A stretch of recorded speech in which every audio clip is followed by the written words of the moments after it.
It was a cold evening in New York City. Snowflakes fell gently as people rushed past, eager to get home. On the side of the street, sitting on an old bench, was a 60-year-old man named John Williams. His jacket was worn out, his hands were shaking, and his eyes carried the weight of many hard years. Not long ago, John had a normal life. A job, a home, a family. But one accident led to illness. Then unemployment. And finally, loneliness. People walked by without looking at him. Then a 22-year-old college student named Emma passed by.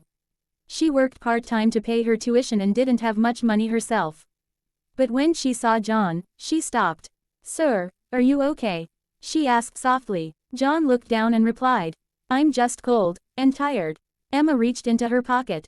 She had only $10, her last money for the week. She could have walked away. Instead, she went into a nearby cafe and bought a hot coffee and a sandwich. She placed them in John's hands. John's eyes filled with tears. "Thank you," he said. "You don't know how much this means to me." Emma smiled and replied, "Sometimes, all we need is a little warmth."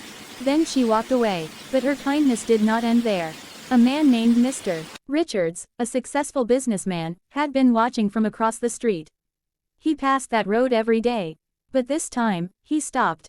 The next morning, Mr.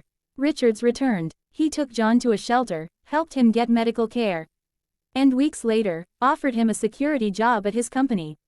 Slowly, John's life began to change. 6 months later, Emma was working at the same cafe. The door opened, and a well-dressed, confident man walked in. It was John. He smiled and said, "Because of you, I got my life back." He handed Emma an envelope. Inside was a college scholarship letter.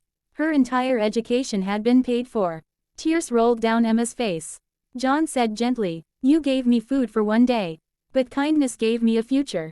Ending message. Moral: kindness doesn't have to be big. A small act can change someone's entire life.